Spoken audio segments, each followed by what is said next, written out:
All right, welcome everybody. My name is R. Jacob Honeybrook, but you know me as Roy. This is TBM Horror, and I am here with the entire crew of Haunted Discoveries. They're here to talk about season 4 of the show. It premieres March 7th at 9 p.m. on TNE in Canada. You can also find it on Haunt TV, and already the first 2 episodes are out on YouTube. I just watched them last night, so welcome everybody. What's up, Haunted Discoveries crew? How you doing? Going, man. Hey, Doing well. Yeah, my name is Brandon Alvis. I'm the lead investigator of Haunted Discoveries and founded the American Paranormal Research Association in 2006. And we've been looking for ghosts and hauntings ever since, trying to find and unlock the secrets of the paranormal by combining history, science, and the unexplained. So it's been a blast. Mustafa Gadalari, also an investigator for the series. I met Brandon in 2019 on Ghost Hunters. We had a like-minded approach to paranormal investigating, and we've been exploring the unknown ever since, and it's been a wild ride. Right on. Kevin, tell us a little bit about yourself. Yeah, so my name's Kevin Oddie. I'm one of the investigators and producers on the show. Oh, I met Brandon, 2010, I think, when I lived out in LA. And, we actually met for the first time at Linda Vista Hospital out there for an event. And we've stayed in touch ever since. And, after I moved to Kentucky and started working here a little bit and reached out to Brandon about coming here to do a show, and it's all kicked off from there. Craig, how you doing? hey, hey. Yeah, my name's Craig Owens. I'm the newest addition to Haunted Discoveries. My background is that, in 2017, I released a book called Haunted by History, which separates the facts from fiction regarding a handful of Southern California historic landmark hotels. And that took about 7 years to do that. But the success of the book, I met Brandon in 2017, which was shortly after the book was released. Met Kevin not long after that. And then I met Mustafa through Brandon, actually, and we just hit it off like brothers. I mean, immediately I was like, Brandon, Mustafa's great, and we actually met at the Glen Tavern Inn, Mustafa and I, and so when the show took off, they wanted to kick up the historical research a bit. I had been doing my thing, touting the book. The book was successful. I kind of owe it to the book for even me being here talking to you right now. So I am the researcher on the Haunted Discoveries show. I actually do the research, which is very intensive.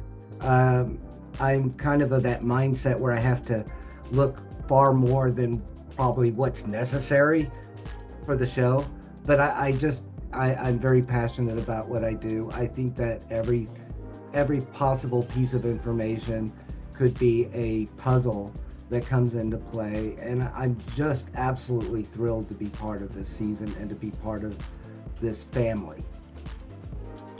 Well, it is nice to meet all you guys. I know Brandon, Mustafa, I've talked with you before, but Kevin, Craig, nice to be introduced to you guys today. So let's talk about season 4. What were some highlights for you guys? Does maybe a moment stand out to you or a story? Mustafa, let's go with you. What do you have to say about the latest season? There was there's like 2 moments that really jump out in my mind. I would say there's an arc to the season that we haven't that hasn't been as defined in previous seasons. It's like felt like something was like leading us to something the entire time, and it culminated. This is gonna sound so freaking convenient, but it like culminates in the last episode where we encountered something that we didn't expect to find, that was kind of outside of the scope of our experiences. And it's something that I probably think about at least like once a day. And I'm still baffled by what we found. Lonely part of a mountain somewhere in Harlan, Kentucky, and it completely blew all of our minds. So that for me, I don't want to give too much away, but yeah, I think people are going to be really excited once they get to that. I mean, but every single investigation we had was pretty insane on this season. Yeah, we really put a lot into this one, man, and I think that kind of good kind of tension manifested in activity in each and every case. But that last one we had, the final episode, dude, it's unreal. It's very, very, very cool. Man, that's definitely something to look forward to. The climactic finale. Mm-hmm. It just happened that way, dude. I know. I swear to God, I sound like a used car salesman, but like it literally happened that way. It happened that way. No cap, for real, for real. You're not straight bussing, man. I feel you. All right, what about you, Kevin? What stands out to you for all this? Oh man, it was a ride. I feel like on this season we had a lot more kind of adventure and kind of little side missions that we'd go on and stuff like that. When we had our return to Carrick Park's house, that got pretty intense because we were under tornado warnings. It was thunder and it was lightning. The wind was blowing like crazy, and just being in that house and that kind of atmosphere just, I feel like, made it come alive. Mm-hmm. And actually, I think before that, I think Diamond Point, we had storms too that night. A lot of thunder and lightning and stuff like that. And I feel like the atmospheric conditions that we encountered on those really, I think kind of amped up the activity there. Mm-hmm. But overall, and, like Mustafa said, that last episode is, I have no words for it. Wow. It's somewhere that you don't want to be by yourself, I'll tell you that. Hell no. Kevin, I'll tell you one of the things that stood out to me watching the first season at the Jailer's Inn was you crawling through that tiny little hole in this old brick building. What were you thinking, man? Wanted to see what was back there. I mean, because it used to, originally that was, a normal height of a person, but they had filled it all in, and nobody had been back there in years and years. So it's like, what in the world is back there? And so I'm like, I'll go see. Let's go on a little adventure. And I'm just lucky I was able to get turned around and get back out of it. Yeah, that's true. Yeah, you might still be in there. All right, Craig, what about you? What stands out season 4 for you, sir?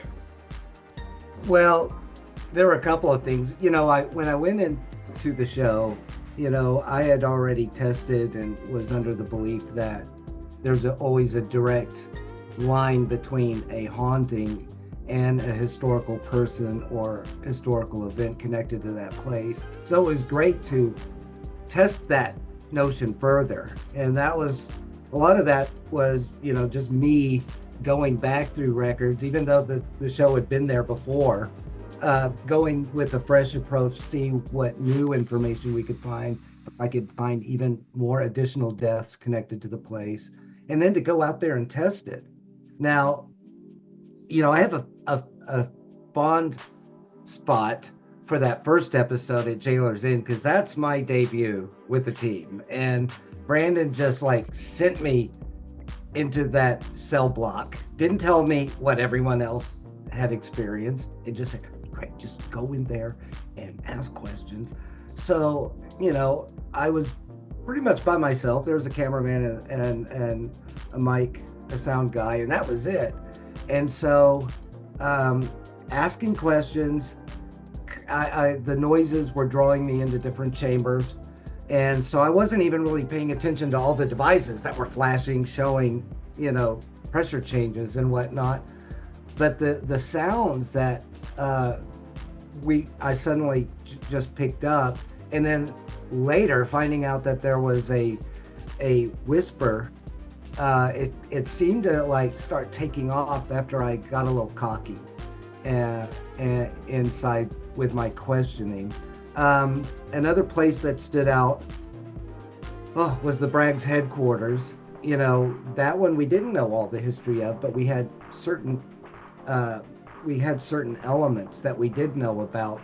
But sometimes the paranormal offers information that intensifies the mystery of the place. And while not giving away anything, we learned a lot more about that place after leaving than when we went there. Another standout for me was Bethlehem Academy. I loved the architecture of that place, and being able to test new historical information. I really think it brought out some paranormal responses, for lack of a better word.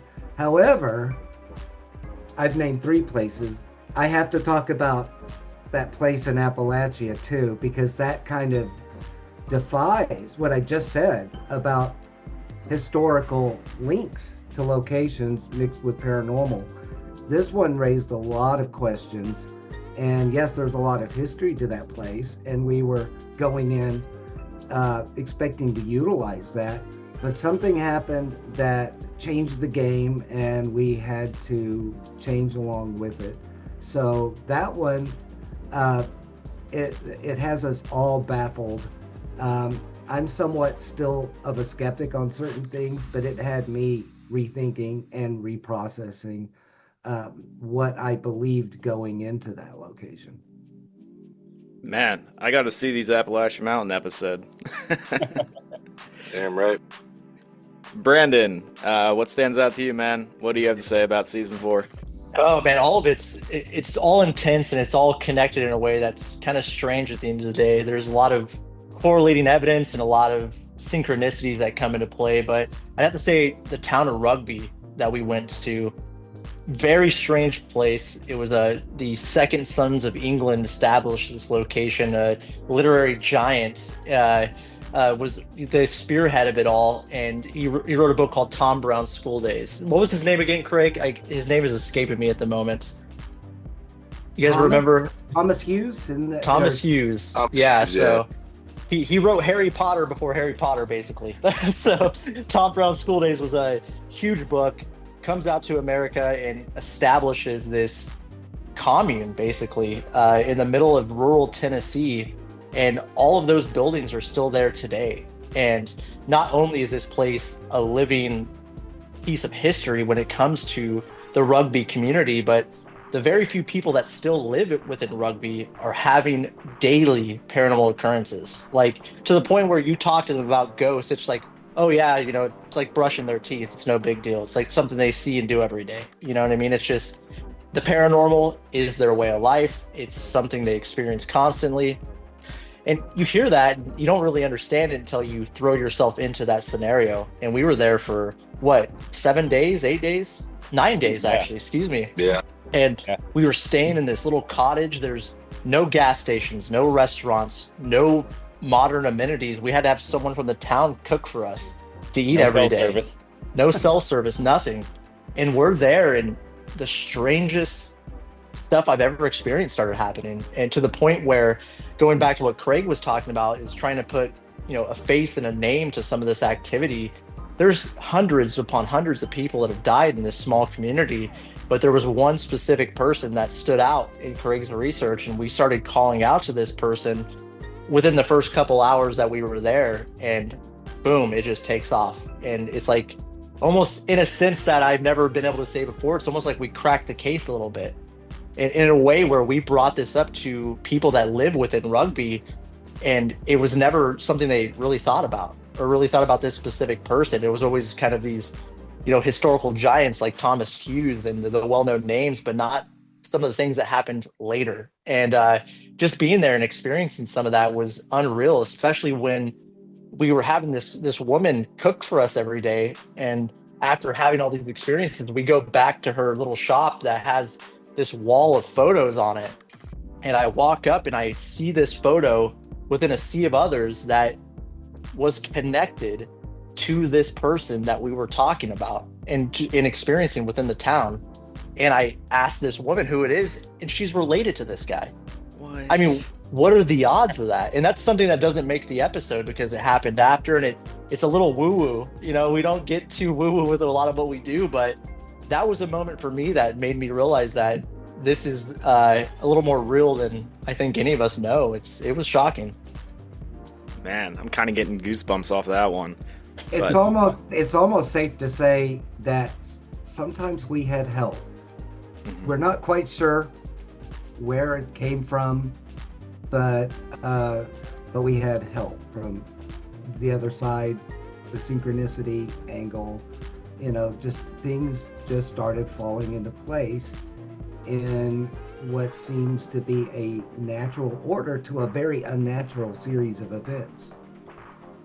Yeah, and it's like those synchronicities seem to permeate throughout even new locations and cases and investigations that are like that we're exploring now and like doing pre-production work on now. It's like we're finding all of these crazy connections between things, and then we're like, what the hell? And it's like the rugby effect. Like every time we like look at each other, we're like, what? It's like that kind of like opened up like a third eye. It's like some paranormal Kundalini awakening, some crap. I don't know, but it's really, really cool.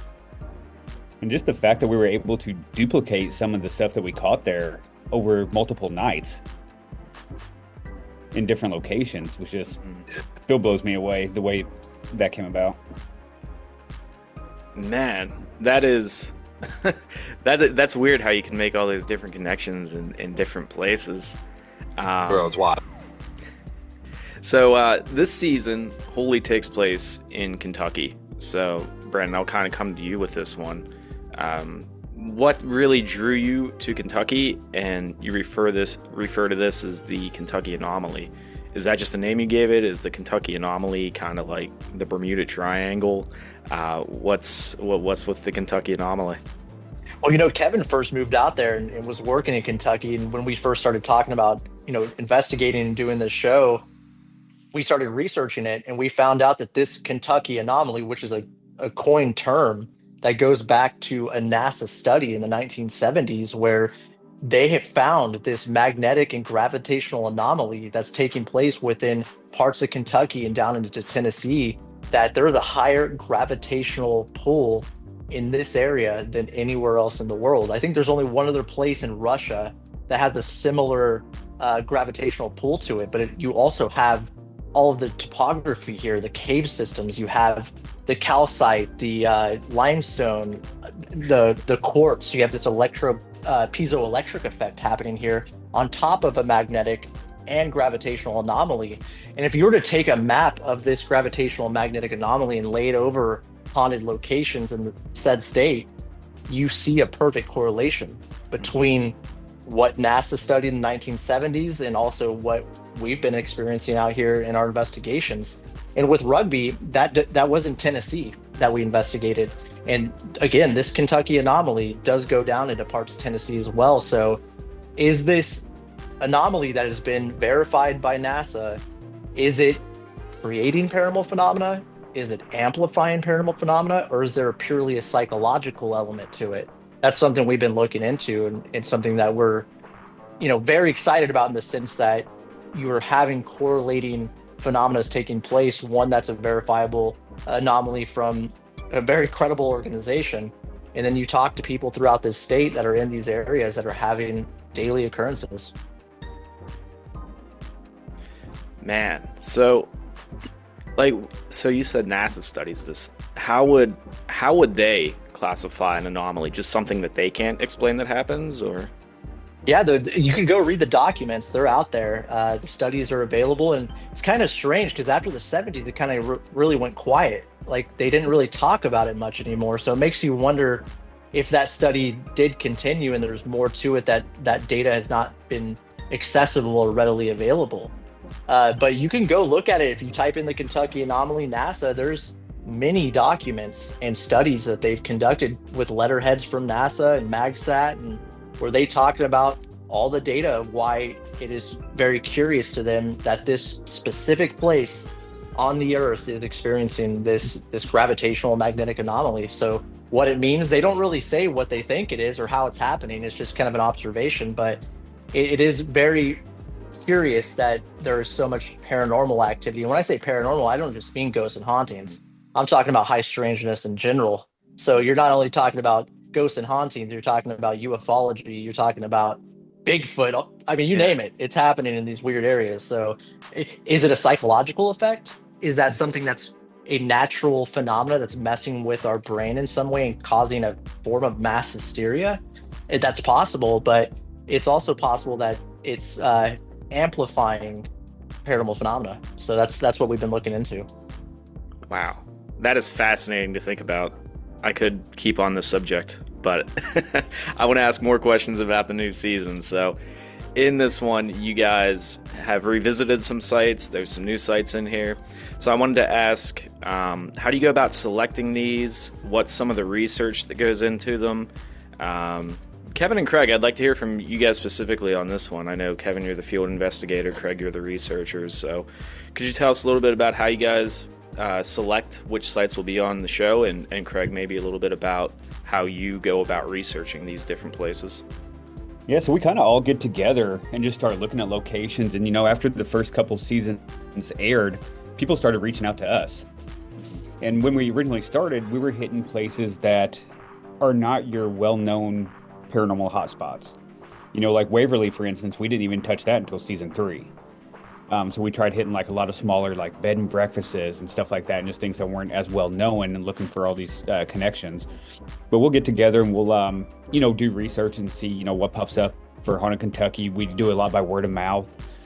People say, "Oh, did you hear this about this place?" And then we'll kind of Craig will look into those stories and be like, "Oh, well, this has quite the history to go along with it. Let's see if we can lock this one down."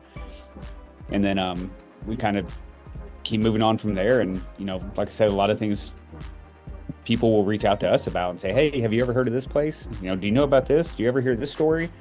And then we'll just put a list of locations. And once I start putting them together for the season, it's like, let's put together a map to where we can kind of just make a big loop and hit all these locations in kind of an order, so we're not bouncing back and forth all over the state.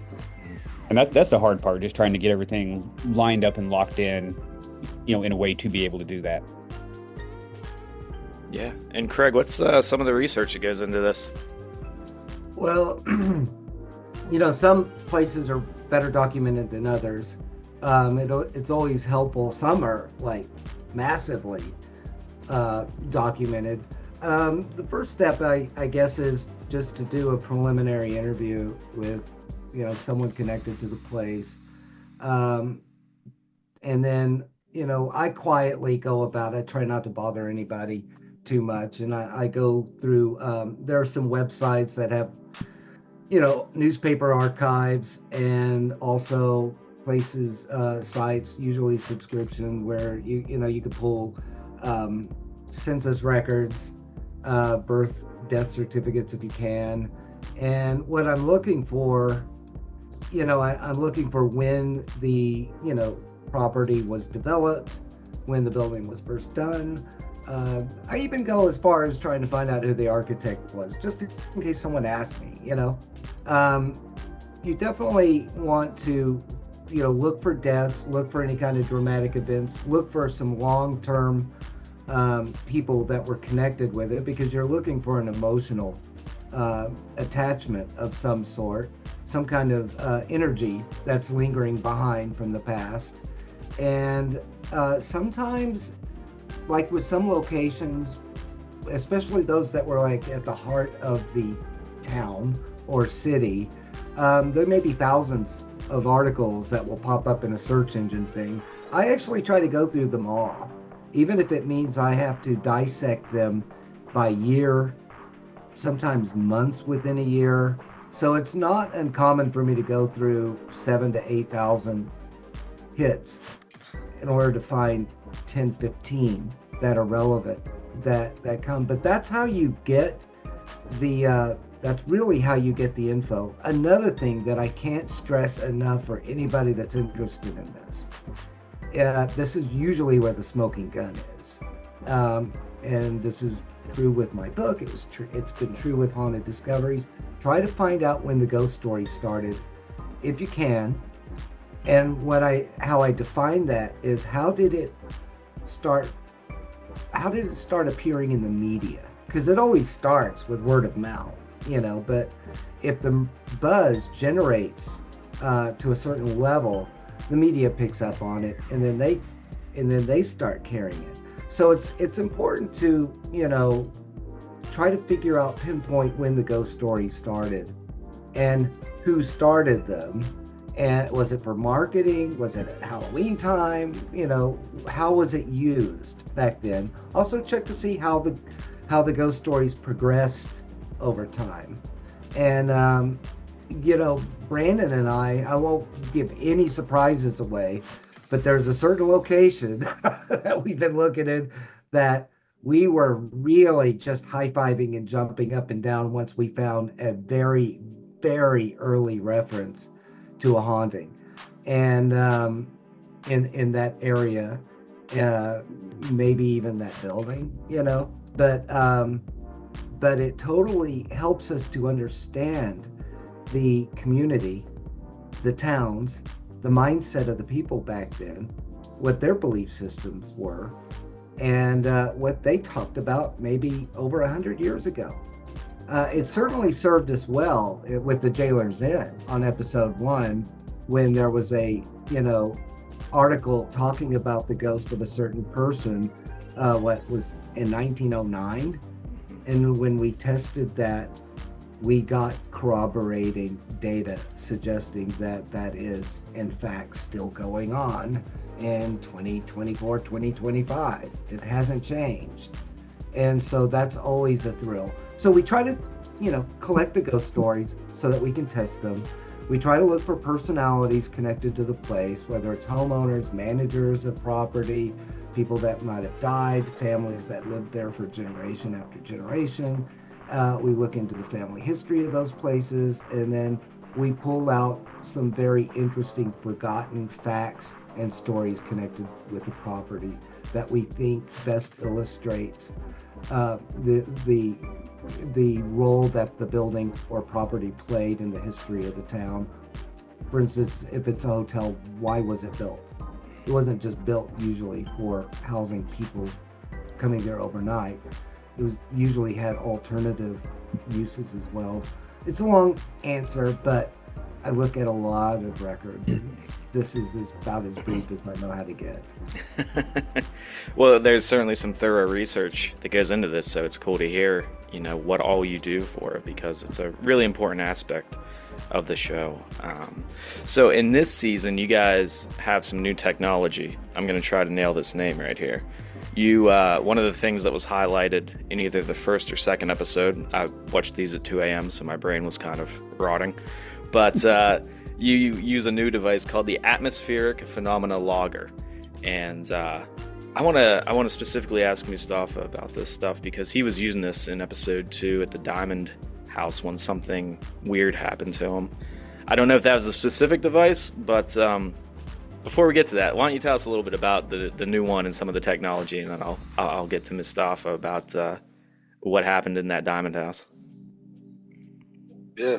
Well, we were showing an episode from season 3 at Waverly Hills. We conducted an investigation at Waverly Hills, and we were showing the episode of Waverly Hills at Waverly Hills, and we did a group investigation, and there was a gentleman by the name of Curtis Maloney who's like talking to us, and he's like, hey, I kind of want to show you guys this like prototype of this thing that I made. And he basically made his own EDI plus, but with like so much more functionality, and we were kind of blown away by it. And he gifted it to us, and he ended up like revamping it and making it even better, and added this like really great functionality. I mean, the battery life on it is insane. It's way more sensitive than the EDI. It gives better readings than the EDI, and it was just a fantastic tool that a fan of the show, who is a like-minded paranormal investigator, was like, oh yeah, I think I'm gonna, he's an electrical engineer.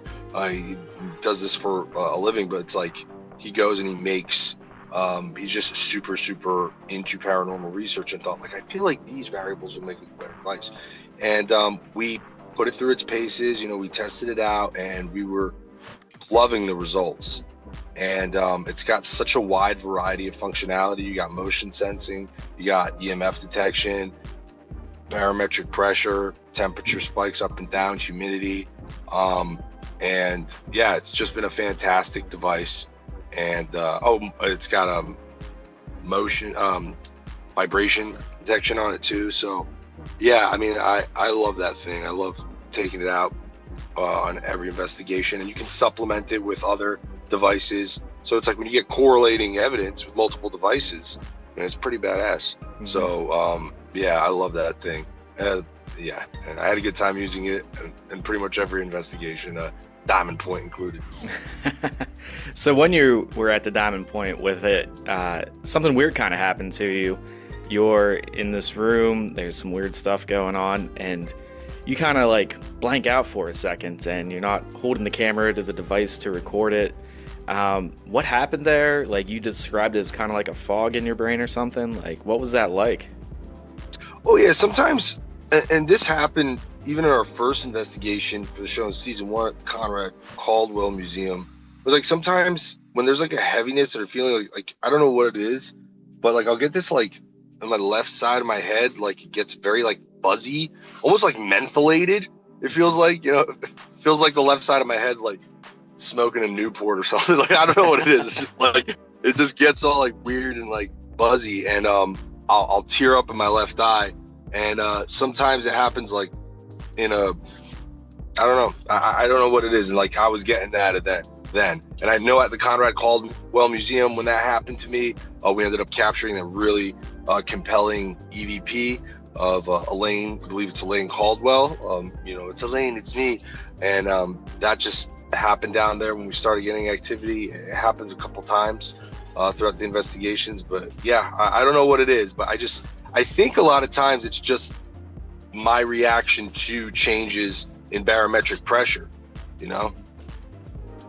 I don't know, either that or too much Red 40 and like all the Skittles and stuff I ate as a kid. You know, an RFK's trying to save me now. I don't know what it is, but I don't know. It's weird.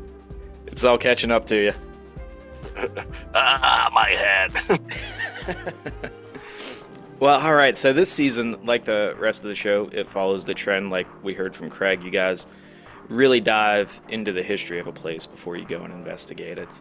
And I feel like we study history for similar reasons why we study the paranormal. We're looking to learn something. We're searching for answers. So I'm interested to hear what you guys think is maybe something that you've learned or something it can teach us combining these two subjects, history and the paranormal. Kevin, we'll start with you on this one.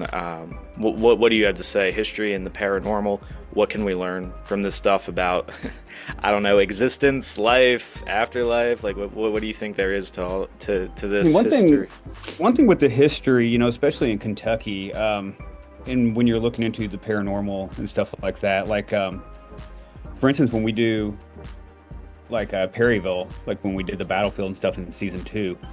You know, so many people go into these places and they think, okay, you know, Kentucky is Civil War, Battle of Perryville. Let's focus on Civil War soldiers because that's what's got to be here.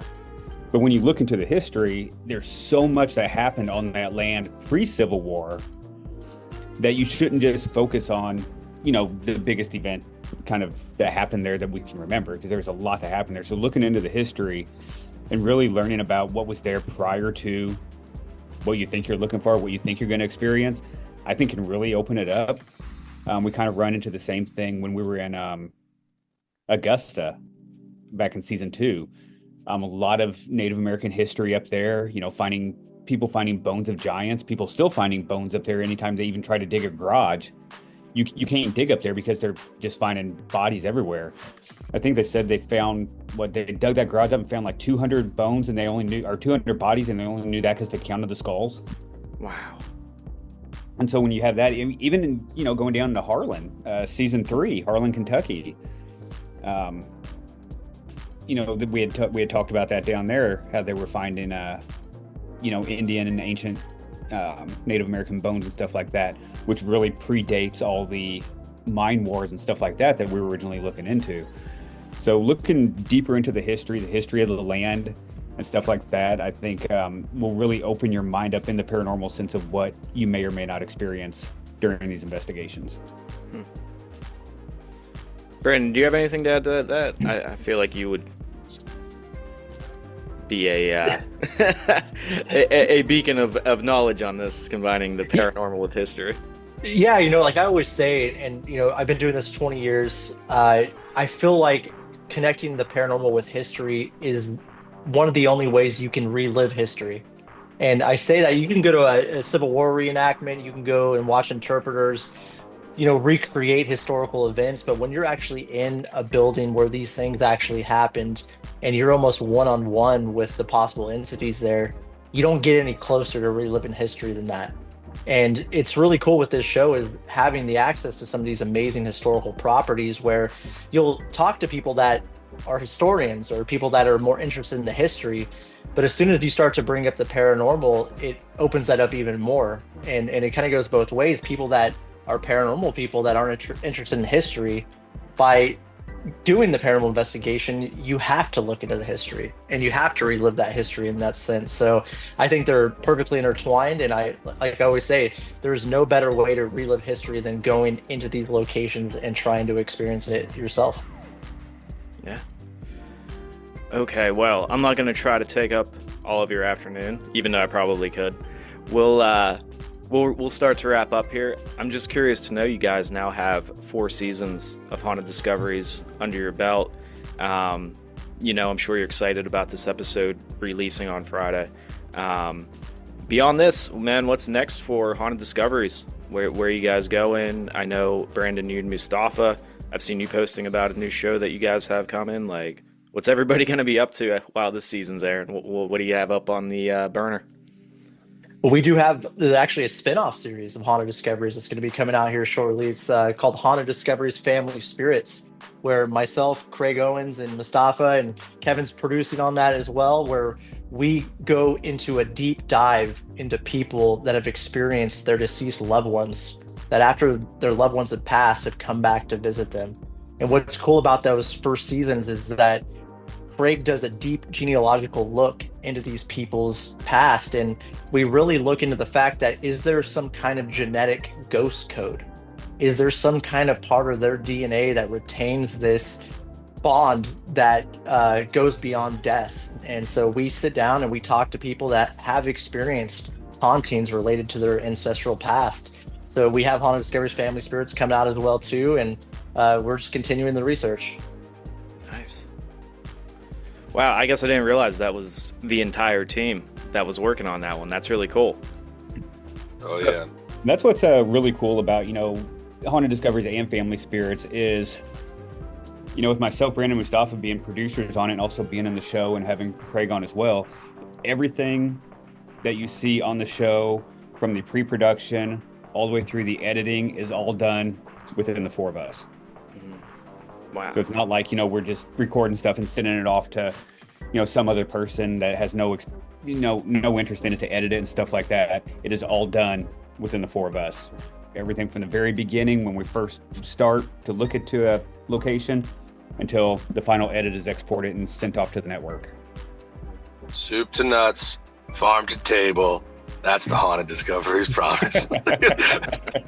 I was terrible. I apologize. No, but it's with Haunted Discoveries Family Spirits too. What's really cool is that what was astounding was how many similarities people had between their experiences with their deceased loved ones. Like, there were so many commonalities. People, different generations from different parts of the country, different cultural backgrounds and beliefs, and it's like, oh no, there is like a bunch of key factors that recurred among a lot of these people's stories. So that was astounding, and it contributed to our research immensely. Yeah, I just want to put my 2 cents in. Again, this Family Spirits ties into exactly what Brandon had referenced earlier about empathy and connecting, and is this our ancestors, is it in our genes, is it in our memories, what is it that is linking the 2 together? Now, personally, as to why I got involved in it is, I guess if they were to pitch me this 15, 20 years ago, I'd probably say, no, I don't believe in this too much about family attachments and spirit attachments.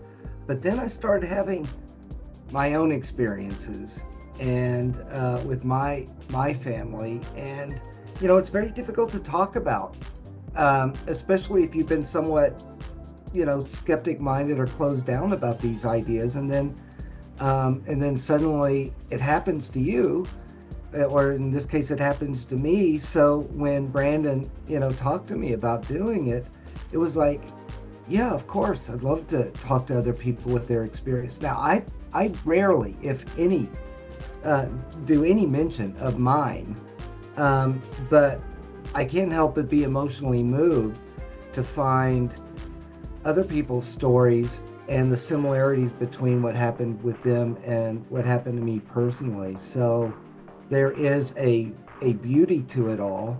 And when you go back and you really do the research and the genealogy, and you start finding that every generation has their ghost stories, every family has a ghost stories, and this isn't just this is what we're covering is the latest in a family line. But if you were to go back probably to great-grandparents or great-great-grandparents or whatnot, chances are very highly that they also had their own familial ghost stories as well. So it's great to document it.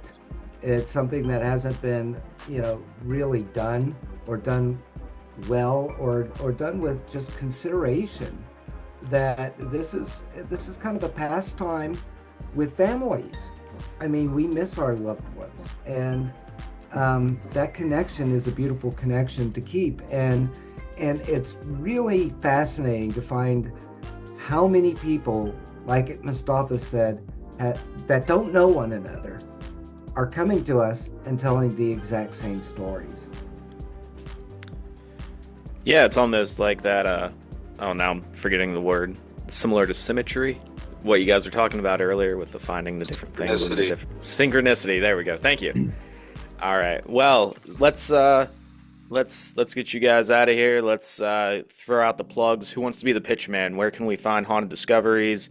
Where can we see it? Where can we follow you? Haunted Discoveries on social media, all that good stuff. Whoever wants to take the ropes. You can find Haunted Discoveries at haunteddiscoveries.com. We have every social media you can imagine, including TikTok now. That's new for us. So, yeah, you can find us everywhere. But just go to haunteddiscoveries.com. Every link is there. You can watch the show on Haunt TV, available on Tubi, Roku, Sling, LG, you name it, it's out there. Also on YouTube, and then in Canada on T&E. All right. Well, hey, thank you guys so much for coming on. I really appreciate you taking the time today. I've already seen the first 2 episodes of Haunted Discoveries. I'm looking forward to the rest of the season, especially those Appalachian Mountains, man. You guys got me hyped for that. So, like to hear your thoughts after that. Yes, I'll let you guys know for sure. Dude, it's like when mankind got thrown off Hell in a Cell. See, now you're speaking my language. Good, dude, that good. I'm not even exaggerating. Wow. See, that's all you had to say. Now I'm definitely sold. I know how to speak the language, bro. All right, guys. Thank you so much. We'll have to do this again sometime. For sure. Thank you so much. Thank you for having us. Thanks, dog.